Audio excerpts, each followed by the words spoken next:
ಇಹಲೋಕದ ಯಾತ್ರೆಯನ್ನು ಮುಗಿಸಿರುವಂತಹ ಅಭಿನಯ ಸರಸ್ವತಿ ಅಂತಲೇ ಕರೆಯಲ್ಪಡುವ ಡಾಕ್ಟರ್ ಬಿ ಸರೋಜಾದೇವಿಯವರ ಅಂತಿಮ ಯಾತ್ರೆ ಶುರುವಾಗಿದೆ. ಇನ್ನು ಅವರ ಹುಟ್ಟೂರಲ್ಲಿ ಅಂತ್ಯಕ್ರಿಯೆಗೆ ಬೇಕಾಗಿರುವಂತಹ ಎಲ್ಲ ಸಿದ್ಧತೆಗಳನ್ನು ಕೂಡ ನಡೆಸಲಾಗ್ತಾ ಇದೆ. ಪ್ರಮುಖವಾಗಿ ಕುಟುಂಬ, ಗ್ರಾಮಸ್ಥರು ಹಾಗೂ ಜಿಲ್ಲಾಧಿಕಾರಿಗಳ ಇಷ್ಟೂ ಜನರ ನೇತೃತ್ವದಲ್ಲಿ ಸಮ್ಮುಖದಲ್ಲಿ ಅಂತ್ಯಕ್ರಿಯೆ ಆಗುತ್ತೆ. ಮಧ್ಯಾಹ್ನ 3 ಗಂಟೆಗೆ ಸರೋಜಾದೇವಿಯವರ ಅಂತ್ಯಕ್ರಿಯೆಯನ್ನು ಹುಟ್ಟೂರಿನಲ್ಲಿ ನೆರವೇರಿಸಲಾಗುತ್ತೆ. ರಾಮನಗರ ಚನ್ನಪಟ್ಟಣ ದಶಾವರದ ಮನೆ ಬಳಿ ಸಾರ್ವಜನಿಕರಿಗೆ ದರ್ಶನಕ್ಕೆ ಅಂತ ಅವಕಾಶವನ್ನು ಕೂಡ ಮಾಡಿಕೊಡ್ಲಾಗುತ್ತೆ. ಬೆಂಗಳೂರು ದಕ್ಷಿಣ ಡಿಸಿ ಯಶವಂತ್ ಅವರು ಇದೇ ವಿಚಾರಕ್ಕೆ ಸಂಬಂಧಪಟ್ಟಂತೆ ಪ್ರತಿಕ್ರಿಯೆಯನ್ನು ಕೂಡ ಕೊಟ್ಟಿದ್ದಾರೆ. ಚನ್ನಪಟ್ಟಣದ ಹುಟ್ಟೂರು ದಶಾವರದತ್ತ ಸರೋಜಾದೇವಿಯವರು ಇರುವಂತಹ ತೆರೆದ ವಾಹನ, ಪಾರ್ಥಿವ ಇರುವಂತಹ ತೆರೆದ ವಾಹನ ಸಾಗ್ತಾ ಇದೆ.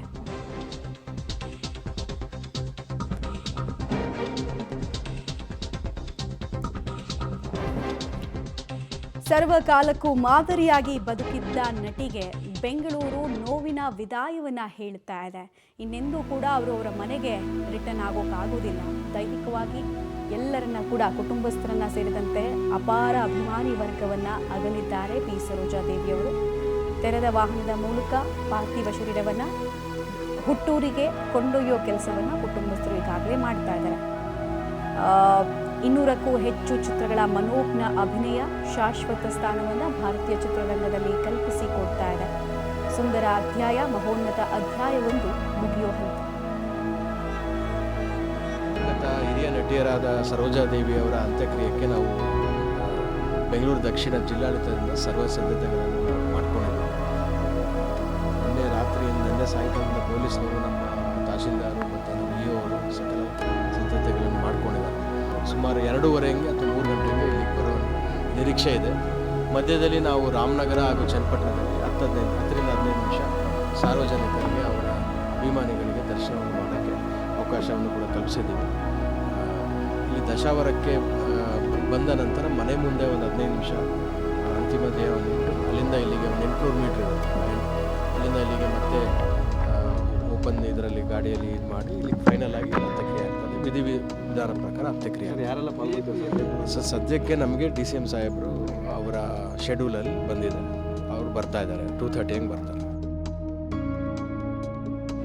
ಅಷ್ಟೇ ಗಮನಿಸ್ತಾ ಇದ್ವಿ. ಅಂತ್ಯಕ್ರಿಯೆ ಸಿದ್ಧತೆಯನ್ನು ವೀಕ್ಷಣೆ ಮಾಡಿದಂತಹ DC ಯಶವಂತ್ ಅವರು ಮಾಹಿತಿಯನ್ನು ಕೊಡ್ತಾ ಇದ್ರು. ಯಾವೆಲ್ಲ ರಾಜಕೀಯ ಗಣ್ಯರು ಬರ್ತಾರೆ ಅಂತ ಪ್ರಶ್ನೆ ಕೇಳಿದ್ದಕ್ಕೆ DCM DK ಶಿವಕುಮಾರ್ ಅವರು 2:15 ಇಲ್ಲಿಗೆ ಬರೋದ್ರ ಬಗ್ಗೆ ನಮ್ಮ ಹತ್ರ ಮಾಹಿತಿ ಇದೆ. ಸಕಲ ಸರ್ಕಾರಿ ಗೌರವಗಳ ಜೊತೆಗೆ ಅವರನ್ನ ಕಳಿಸ್ಕೊಡೋ ಕೆಲಸವನ್ನ ಸರ್ಕಾರದ ವತಿಯಿಂದ ನಾವು ಮಾಡ್ತೀವಿ ಅಂತ ತಿಳಿಸ್ತಾ ಇದ್ರು. ಸಹಜವಾಗಿ ಭಾರತದ ಅತ್ಯುನ್ನತ ಪುರಸ್ಕಾರ ಸಿಕ್ಕಿರೋ ಕಲಾವಿದೆಗೆ ಸರ್ಕಾರಿ ಗೌರವ ಸಂದಬೇಕಾದಂತಹ ಗೌರವ. ಡೀಟೇಲ್ಸ್ ಕೊಡ್ತಾರೆ. ನೇರ ಸಂಪರ್ಕದಲ್ಲಿ ಜಾಯ್ನ್ ಆಗ್ತಾ ಇದ್ದಾರೆ ವಿನಯ್. ಈಗ ಅಂತ್ಯಕ್ರಿಯೆ ನಡೆಯುವಂತಹ ಜಾಗದಲ್ಲಿ ಆಗ್ತಾ ಇರುವಂತಹ ಸಿದ್ಧತೆ ಬಗ್ಗೆ ಏನೇನು ಮಾಹಿತಿ ಇದೆ, ಯಾರ್ಯಾರು ಬರೋದು ಫಿಕ್ಸ್ ಆಗ್ತಾ ಇದೆ? DCM DK ಶಿವಕುಮಾರ್ ಬರೋದ್ರ ಬಗ್ಗೆ ಮಾಹಿತಿ ಇದೆ ಅಂತ ಹೇಳ್ತಾ ಇದ್ರು DC. ಉಳಿದಂತೆ ಇನ್ಯಾರನ್ನ ಎಕ್ಸ್ಪೆಕ್ಟ್ ಮಾಡ್ಬೋದು ನಾವು? ಮಮತಾ, ಈಗಾಗಲೇ ಅಂತ್ಯಕ್ರಿಯೆಗೆ ಎಲ್ಲ ರೀತಿಯ ಸಿದ್ಧತೆಗಳನ್ನ ಮಾಡಿಕೊಳ್ಳಲಾಗಿರುವಂಥದ್ದು. ಬೆಂಗಳೂರಿನಿಂದ ಪಾರ್ಥಿವ ಶರೀರ ಹೊರಟಿದೆ.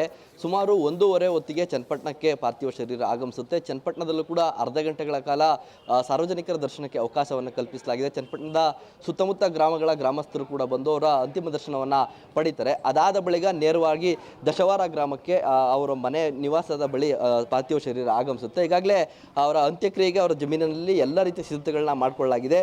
ಗುಂಡಿ ತೆಗೆಯುವ ಕಾರಣ ಕೂಡ ಸಂಪೂರ್ಣವಾಗಿ ಈಗ ಮುಕ್ತಾಯವಾಗಿರುವಂಥದ್ದು. ಸಂಪೂರ್ಣವಾಗಿ ಅವರ ತಾಯಿಯ ಒಂದು ಸಮಾಧಿ ಏನಿದೆ ಅದರ ಪಕ್ಕದಲ್ಲೇ ಗುಂಡಿ ತೆಗೆಯುವಂಥ ಕಾರ್ಯ ಕೂಡ ನಡೀತಾ ಇತ್ತು. ಇದೀಗ ಕಂಪ್ಲೀಟ್ ಆಗಿ ಆ ಒಂದು ಗುಂಡಿ ತೆಗೆಯುವ ಕಾರ್ಯವನ್ನು ಗ್ರಾಮಸ್ಥರು ಮುಗಿಸಿರುವಂಥದ್ದು. ಈ ಒಂದು ಗ್ರಾಮದ ಸಂಪ್ರದಾಯ ಏನಿದೆ ಆ ಸಂಪ್ರದಾಯದಂತೆಯೇ ಎಲ್ಲ ರೀತಿಯ ಅಂತಿಮ ವಿಧಿವಿಧಾನಗಳನ್ನು ನಡೆಸಲಿಕ್ಕೆ ಎಲ್ಲ ರೀತಿಯ ಸಿದ್ಧತೆಗಳನ್ನು ಮಾಡಿಕೊಂಡಿದ್ದಾರೆ.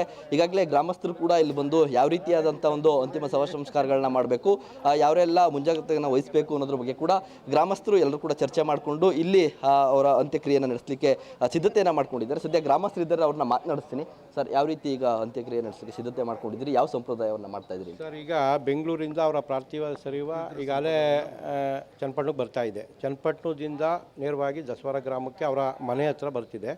ಮನೆ ಹತ್ರ ಒಂದು ಅರ್ಧ ಗಂಟೆ ಎಲ್ಲ ಸಾರ್ವಜನಿಕ ದರ್ಶನಕ್ಕೆ ಇಟ್ಟು ಅಲ್ಲಿಂದ ನಾವು ಪಲ್ಲಕ್ಕಿ ಮುಖಾಂತರ ಆಂಜನೇಯನ ದೇವಸ್ಥಾನ ಇದೆ ಊರಿನಲ್ಲಿ, ಅಲ್ಲಿ ಹೋಗಿ ಅಲ್ಲಿ ಒಂದು ಪ್ರದಕ್ಷಿಣೆ ಹಾಕ್ಕೊಂಡು ಮತ್ತೆ ಅವರ ತೋಟದ ಹತ್ರ ಅವರ ತಾಯಿಯ ಸಮಾಧಿ ಪಕ್ಕಕ್ಕೆ ತೊಗೊಂಬಂದು ದಫನ್ ಮಾಡ್ತೀವಿ.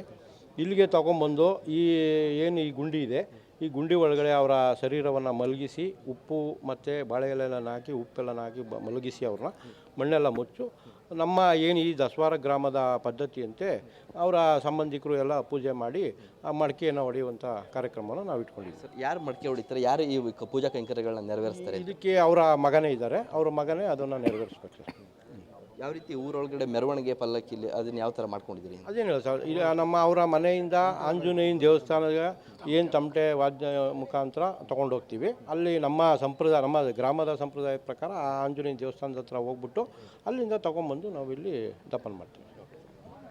ಇದು ಇಲ್ಲಿನ ಗ್ರಾಮಸ್ಥರ ಮಾತು ಕೂಡ. ಅಂದರೆ ಗ್ರಾಮಕ್ಕೆ ಪಾರ್ಥಿವ ಶರೀರ ಆಗಮಿಸಿದ ಕೂಡಲೇ ಮನೆ ಬಳಿ ಪೂಜಾ ಕೈಂಕರ್ಯಗಳನ್ನು ನೆರವೇರಿಸ್ತೀವಿ. ಅಲ್ಲಿಂದ ನೇರವಾಗಿ ಪಲ್ಲಕ್ಕಿ ಮೂಲಕ ಮೆರವಣಿಗೆ ಮಾಡ್ಕೊಂಡು ಬಂದು ಈ ಜಾಗದಲ್ಲಿ ಈ ಒಂದು ದಶವಾರ ಗ್ರಾಮದ ಒಂದು ವಿಧಿವಿಧಾನ ಏನಿದೆ ಆ ರೀತಿಯಾಗಿ ಅಂತ್ಯಕ್ರಿಯೆಯನ್ನು ಮಾಡಲಿಕ್ಕೆ ಎಲ್ಲ ರೀತಿ ಸಿದ್ಧತೆಗಳನ್ನ ಮಾಡ್ಕೊಂಡಿದ್ದಾರೆ. ಜೊತೆಗೆ 2:30 ವೇಳೆಗೆ DCM DK ಶಿವಕುಮಾರ್ ಅವರು ಕೂಡ ಆಗಮಿಸ್ತಾರೆ ಅಂತ ಈಗಾಗಲೇ DC ಅವರು ಮಾಹಿತಿ ಕೊಟ್ಟಿರುವಂಥದ್ದು. ಅದರ ಜೊತೆಗೆ ಸ್ಥಳೀಯ ಅಕ್ಕಪಕ್ಕದ ಶಾಸಕರುಗಳು ಜೊತೆಗೆ ಒಂದಷ್ಟು ಸಚಿವರುಗಳು ಕೂಡ ಭಾಗಿಯಾಗುವಂಥ ಸಾಧ್ಯತೆ ಇದೆ. ಉಸ್ತುವಾರಿ ಸಚಿವ ರಾಮಲಿಂಗ ರೆಡ್ಡಿ ಅವರು ಕೂಡ ಭಾಗವಹಿಸುವಂಥ ಸಾಧ್ಯತೆ ಇದೆ.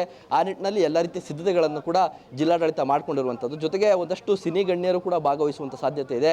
ನೆನ್ನೆ ಬೆಂಗಳೂರಿನಲ್ಲಿ ಅಂತಿಮ ದರ್ಶನ ಪಡೆದರೂ ಕೂಡ ಈ ಒಂದು ಅಂತ್ಯಕ್ರಿಯೆ ಸ್ಥಳಕ್ಕೆ ಬಂದು ಇಲ್ಲಿ ಅಂತ್ಯಕ್ರಿಯೆಯನ್ನು ವೀಕ್ಷಣೆ ಮಾಡುವಂಥ ಸಾಧ್ಯತೆ ಕೂಡ ಇದೆ. ಆ ನಿಟ್ಟಿನಲ್ಲೂ ಕೂಡ ಎಲ್ಲ ರೀತಿಯ ಸಿದ್ಧತೆಗಳನ್ನು ಮಾಡಿಕೊಳ್ಳಲಾಗಿದೆ. ಬರುವಂಥ VVIPಗಳಿಗೆ ಪ್ರತ್ಯೇಕವಾಗಿ ಕೂರ್ಲಿಕ್ಕೆ ಆಸನದ ವ್ಯವಸ್ಥೆಗಳನ್ನು ಕೂಡ ಕಲ್ಪಿಸಿಕೊಂಡು ಜಿಲ್ಲಾಡಳಿತ ಸಕಲ ರೀತಿಯಲ್ಲೂ ಕೂಡ ತಯಾರಿಯನ್ನು ಮಾಡಿಕೊಂಡಿರುವಂಥದ್ದು. ಮಮತಾ, ವಿನಯ್, ಅಂತ್ಯಕ್ರಿಯೆಗೆ ಏನು ಟೈಮಿಂಗನ್ನು ಇಟ್ಕೊಂಡಿದ್ದಾರೆ ಅಂತ, ಎಷ್ಟೊತ್ತಿಗೆ ರೀಚ್ ಆಗ್ಬೋದು ಚನ್ನಪಟ್ಟಣಕ್ಕೆ? ಚನ್ನಪಟ್ಟಣದಲ್ಲೂ ಕೂಡ ಒಂದು ಸ್ಟಾಪ್ ಕೊಡ್ತಾರೆ, ಒಂದು 10-15 ನಿಮಿಷಗಳ ಕಾಲ. ಅಲ್ಲೂ ಕೂಡ ಸಿದ್ಧತೆಗಳಾಗ್ತಾ ಇದೆ. ಹೀಗಾಗಿ ಎಷ್ಟು ಸಮಯದ ಒಳಗೆ ಹಾಗಾದರೆ ಅಂತ್ಯಕ್ರಿಯೆ ನೆರವೇರುತ್ತೆ ಅಂತ? ಮಮತಾ, ಸುಮಾರು 3 ಗಂಟೆ ಒಳಗಡೆ ಈ ಒಂದು ಅಂತ್ಯಕ್ರಿಯೆಯನ್ನು ಮಾಡಬೇಕು ಅಂತ ಗ್ರಾಮಸ್ಥರು ನಿರ್ಧರಿಸಿಕೊಂಡಿರುವಂಥದ್ದು. ಸುಮಾರು 1:30ಕ್ಕೆ ಚನ್ನಪಟ್ಟಣಕ್ಕೆ ಒಂದು ಪಾರ್ಥಿವ ಶರೀರ ಬರುತ್ತೆ. ಅಲ್ಲಿ 2 ಗಂಟೆಯ ತನಕನೂ ಕೂಡ ಸಾರ್ವಜನಿಕರ ದರ್ಶನಕ್ಕೆ ಅವಕಾಶವನ್ನು ಕಲ್ಪಿಸಲಾಗುತ್ತೆ. 2 ಗಂಟೆಗೆ ಚನ್ನಪಟ್ಟಣದಿಂದ ಹೊರಟಂಥ ಪಾರ್ಥಿವ ಶರೀರ ಸುಮಾರು 2:30ಕ್ಕೆ ಈ ಒಂದು ದಶವಾರ ಗ್ರಾಮವನ್ನು ತಲುಪಲಿದೆ. 2:30 ಸಂದರ್ಭದಲ್ಲಿ ಮನೆ ಬಳಿ ಕೂಡ ಪೂಜೆಯನ್ನು ನಿಲ್ಲಿಸಿ ಅಲ್ಲೂ ಕೂಡ 15 ನಿಮಿಷಗಳ ಕಾಲ ದರ್ಶನಕ್ಕೆ ಅವಕಾಶವನ್ನು ಕಲ್ಪಿಸಲಾಗಿದೆ. ಅಲ್ಲಿಂದ ನೇರವಾಗಿ 3 ಗಂಟೆ ಹೊತ್ತಿಗೆ ಈ ಒಂದು ಅವರ ಜಮೀನಿನ ಬಳಿಗೆ ಪಾರ್ಥಿವ ಶರೀರ ತಲುಪಲಿದೆ. ಅದಾದ ಬಳಿಕ ಸುಮಾರು ಅರ್ಧ-ಮುಕ್ಕಾಲು ಗಂಟೆಯಲ್ಲಿ ಅಂತಿಮ ಪೂಜಾ ವಿಧಿವಿಧಾನಗಳೇನಿವೆ ಎಲ್ಲವನ್ನು ಕೂಡ ಮುಗಿಸಿಕೊಂಡು 4 ಗಂಟೆಯ ಒಳಗಾಗಿ ಸಂಪೂರ್ಣವಾದಂಥ ಒಂದು ಅವರ ಅಂತ್ಯ ಸಂಸ್ಕಾರ ಪ್ರಕ್ರಿಯೆಯನ್ನು ಮುಗಿಸ್ಲಿಕ್ಕೆ ಸಿದ್ಧತೆಯನ್ನು ಮಾಡ್ಕೊಂಡಿರುವಂಥದ್ದು. ಅಂದರೆ ರಾಹುಕಾಲಕ್ಕೂ ಮುನ್ನ ಅಂತ್ಯ ಸಂಸ್ಕಾರ ಮಾಡಲಿಕ್ಕೆ ಎಲ್ಲ ರೀತಿಯ ಸಿದ್ಧತೆಯನ್ನು ಗ್ರಾಮಸ್ಥರು ಕೂಡ ಮಾಡ್ಕೊಂಡಿರುವಂಥದ್ದು. ಮಮತಾ, ಧನ್ಯವಾದ ವಿನಯ್, ತಮ್ಮೆಲ್ಲ ಮಾಹಿತಿಗಾಗಿ. ಮಾದರಿ ಬದುಕಿಗೆ ಮುನ್ನುಡಿ ಬರೆದು ಇಡೀ ಬದುಕನ್ನು ಒಂದು ಪಾಠದ ರೀತಿ ಕೊಟ್ಟು ಯುವ ಪೀಳಿಗೆಗೆ ಪ್ರಶಾಂತವಾಗಿ ನಿರ್ಗಮಿಸಿದ್ದಾರೆ ಡಿ ಸರೋಜಾದೇವಿಯವರು. ಅಂತಿಮ ಯಾತ್ರೆ ಸಾಗ್ತಾ ಇರುವಂತಹ ಹಾದಿಯನ್ನು ಗಮನಿಸ್ತಾ ಇದ್ದೀರಾ ನೀವು. 2:30-3 ಗಂಟೆ ಅಷ್ಟೊತ್ತಿಗೆ ಅಂತಿಮ ವಿಧಿವಿಧಾನ ಮಾಡಬೇಕು ಅನ್ನೋದು ಕುಟುಂಬಸ್ಥರ ಲೆಕ್ಕಾಚಾರ. ನಾಡು ಕಂಡಂತಹ ಶ್ರೇಷ್ಠ ನಟಿ, ಮಹಾನ್ ಕಲಾವಿದೆಯ ನಿರ್ಗಮನ.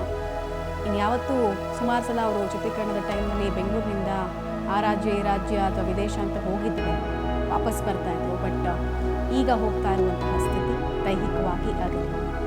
ಯಾವತ್ತೂ ಕೂಡ ಅವರನ್ನು ನಾವು ಬಯಸಿದ್ರು ಅವ್ರು ಬರಲಿಕ್ಕಾಗಲ್ಲ. ನೋವಿನ ವಿದಾಯವನ್ನು ಬೆಂಗಳೂರು ಕೆಲವೇ ಕ್ಷಣಗಳಲ್ಲಿ ನಾಡು ಕಂಡಂತಹ ಶ್ರೀಮಂತ ಕಲಾವಿದೆ, ದಿಗ್ಗಜ ಕಲಾವಿದೆಗೆ ಬೀಳ್ಕೊಡುಗೆಯನ್ನು ಕೊಡುತ್ತೆ. ನೋವಿನ ವಿದಾಯ. 200ಕ್ಕೂ ಹೆಚ್ಚು ಚಿತ್ರಗಳಲ್ಲಿ ನಿರಂತರ ಕಲಾ ಸೇವೆ, ಸಮಾಜದಿಂದ ದುಡಿದಿದ್ದನ್ನು ಸಮಾಜಕ್ಕೆ ಕೊಡಬೇಕು ಅನ್ನುವಂತಹ ತುಡಿತ, ಸರಳ ವ್ಯಕ್ತಿತ್ವ, ಈ ಎಲ್ಲ ಕಾರಣಕ್ಕೆ ಶಾಶ್ವತವಾಗಿ ಕನ್ನಡಿಗರ ಹೃದಯದಲ್ಲಿ ಸ್ಥಾನವನ್ನು ಪಡೆದುಕೊಳ್ಳುವಲ್ಲಿ ಪಿ ಸರೋಜಾದೇವಿಯವರು ಯಶಸ್ವಿಯಾಗಿದ್ದಾರೆ. ಒಂದು ಕಾಲೇಜ್ಗೆ ಕಂಪ್ಲೀಟ್ ಕಂಪ್ಯೂಟರ್ ಲ್ಯಾಬ್ ಸೆಟಪ್ಪನ್ನು ಮಾಡಿಕೊಟ್ಟಿದ್ರಂತೆ. ಆಮೇಲೆ ಅವರು ಓದಿದ ಶಾಲೆಗೆ ಇತ್ತೀಚಿನ ವರ್ಷ ತನಕ ಡೊನೇಷನ್ ಕೊಡ್ತಾ ಇದ್ರಂತೆ. ಲಾಸ್ಟ್ ಟೈಮ್ ಚೆನ್ನೈನಲ್ಲಿ ಫ್ಲಡ್ ಆದಾಗಲೂ 5 ಲಕ್ಷ ಕೊಟ್ಟಿದ್ರಂತೆ. ಯಾರಿಗೂ ಹೇಳಬೇಡಿ ಅಂತೆಲ್ಲ ಹೇಳಿದ್ರಂತೆ. ಒಂದು ಕೈಯಲ್ಲಿ ಕೊಟ್ಟಿದ್ದು ಇನ್ನೊಂದು ಕೈಯಲ್ಲಿ ಗೊತ್ತಾಗಬಾರ್ದು, ಸಮಾಜಕ್ಕೆ ವಾಪಸ್ ಮಾಡೋಣ ಏನಾದರೂ ಅಂತಿದ್ರಂತೆ. ಹಿರಿಯ ಕಲಾವಿದರನ್ನು ಗೌರವಿಸೋದು, ಗುರುತಿಸೋದು, ಅವ್ರಿಗೋಸ್ಕರ ಒಂದು ಅವಾರ್ಡ್ ಸೆರೆಮನಿಯನ್ನು ಇಟ್ಕೊಳ್ತಾ ಇದ್ರಂತೆ.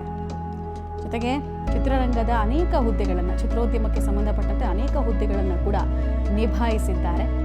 ನ್ಯೂ ಕಮರ್ಸ್ಗೆ ಒಂಚೂರು ಈರ್ಷೆ ಇಲ್ಲದೆ ಸ್ವಾಗತಿಸಿದ್ದಾರೆ.